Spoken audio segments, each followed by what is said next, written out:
Hello and welcome to the last in the current series of Midlands Business Update, the show which turns a spotlight on the big talking points in the local economy. Tonight we're looking at the manufacturing sector. Coming up, we'll be chatting to the director of Made in the Midlands, the organisation which promotes and champions our region's star performers. First though, to a Black Country manufacturer which has invested £750,000 nearly in a campaign to increase its global customer base. Now, Alloy Wire isn't your average manufacturing company. It's 100% owned by its staff. So let's find out what that all means. We're joined this week by Managing Director Mark Venables and Sales Director Angus Hogarth. Gents, thank you for joining us. Thank you. Mark, take us back to the beginning then. How long has Alloy Wire been in business for? Alloy Wire was formed in 1946.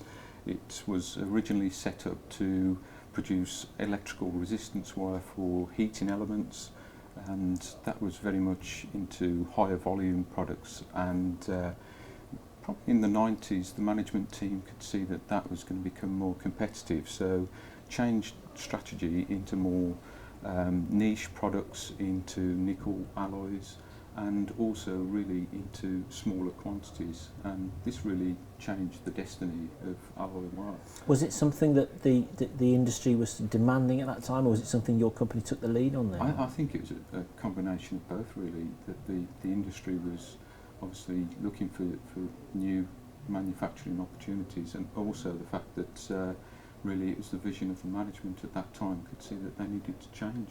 And you've always been based here in the Black Country, haven't you? You started in, is it Cradley Heath you started? It started in Cradley Heath and then moved to the current site in 1999, and that's when the employee ownership was offered to all of the employees by our current chairman Bill Graham, and that really has changed the company, the culture and all of the employees, the commitment from them and the loyalty. It really is special. And what sort of response did you get from the staff when that was first mooted, then, the idea of employee ownership? I mean, really, the management team at the time, they spoke to the people and really offered the chance to become part of the company, and the response was very good, and now we've got people in the company who've been there for quite a long time with very highly skilled staff, and very committed, very loyal, and it is a special company.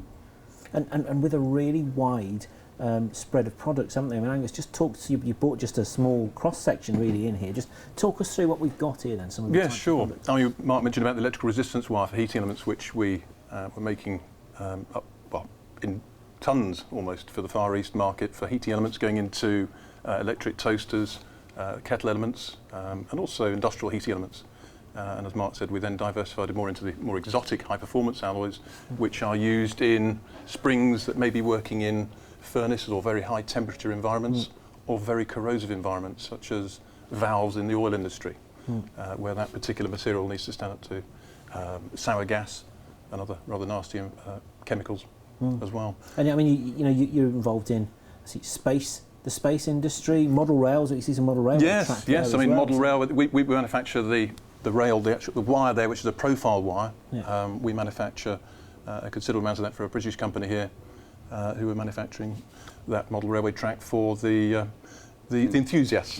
Yeah, well, presumably that's not a growth market at the moment, is it? It doesn't seem to have dwindled. It does seem to. No, yes, it's fairly steady. Yeah, we thought the same. But, yeah. So and what else have we got? We've got. I couldn't even see this when we looked at it the first time. It's so thin. It's that's 0.001 of an inch or 25 micron. It's about 2 times finer than human hair. That might be used in electrical resistors, wire-wound resistors. We don't produce a lot of that. There's quite a number of metres in a kilogram. Yeah, I mean that takes some fairly specialised equipment to produce. It does indeed. I mean, viewers possibly can't see that. There is actually a piece of nickel wire there. Yeah. So we'll give you a close-up. So I mean, how specialised is the equipment that you've got to produce this kind of thing? Well, again, coming back to the original management team, they were engineers, and a lot of the machines that we've got are bespoke. We've manufactured them to our particular design, and that really has given us the edge and given us the specialism that we've got now as a business. And really, it allows us to supply to over 15 different industries throughout the world, to over 45 countries as well. More than 50% of what we supply is for export outside of the UK. Is that growing, that sort of export market then? Yeah, I think it is. We've got the support of agents throughout the world, representation and sales offices in over 39 countries throughout the world, and that really helps us to generate the inquiries that we get. And also we do exhibitions throughout the world. Next week we're in Aberdeen, the Offshore Europe Oil and Gas Show. A few weeks' time we're in Charlotte in the States at the SMI Springs exhibition. So Farnborough Air Show next year.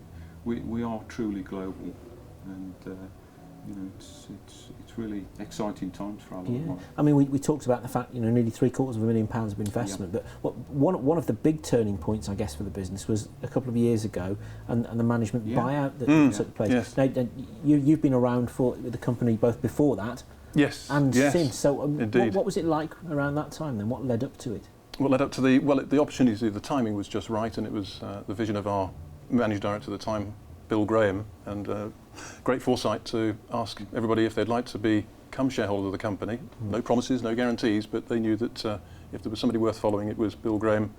And as Marcus said, it's led to great loyalty, great commitment by all concerned, and has led to the company being truly successful, particularly over the last 15 years. How would, I mean, I know this is crystal ball stuff a little bit, but how might the company have been had that buyout not taken place a couple of years back? Probably more steady, but yeah. It certainly wouldn't have succeeded in the growth that we've seen, certainly in turnover. The decisions that we can make as a company, we're very dynamic. We're always looking forward.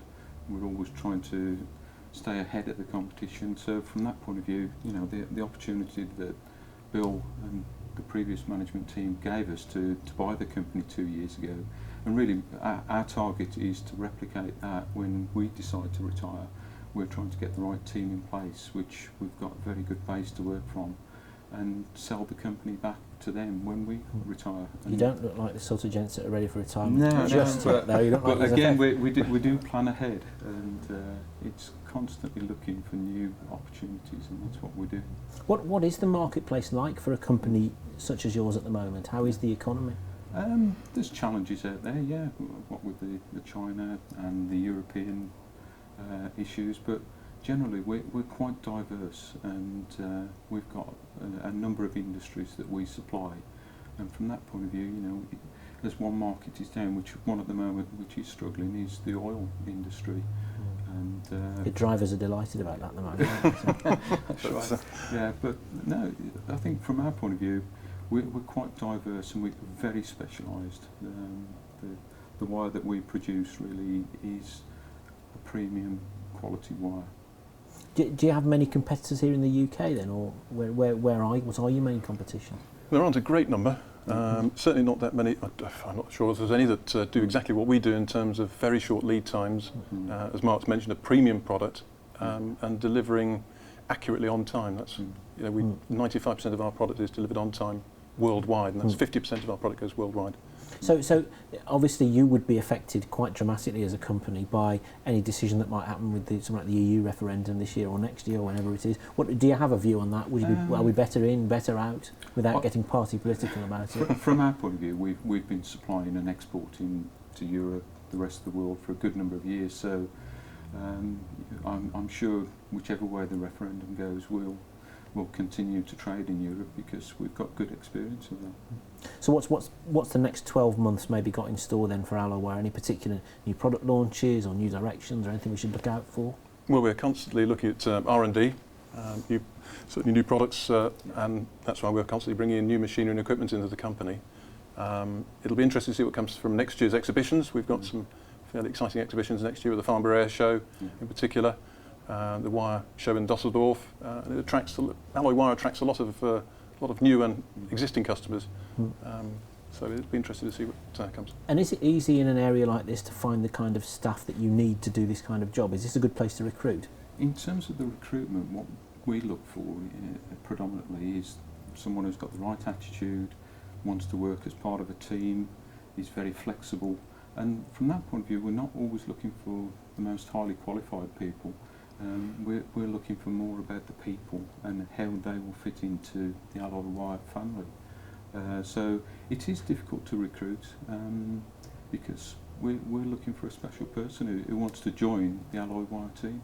But there's so many, obviously you can see from these products, so many different areas that you can go. I've got to ask, final question before the break catches up with us. We mentioned that you do provide some products for space exploration, out of space. What are they? Are they in spaceships? Are they in space stations? Or is it too classified to Unfortunately, that particular one is. We did ask them if they would allow us to talk about it, but it is for a very well-known space agency, should we say, across the Atlantic.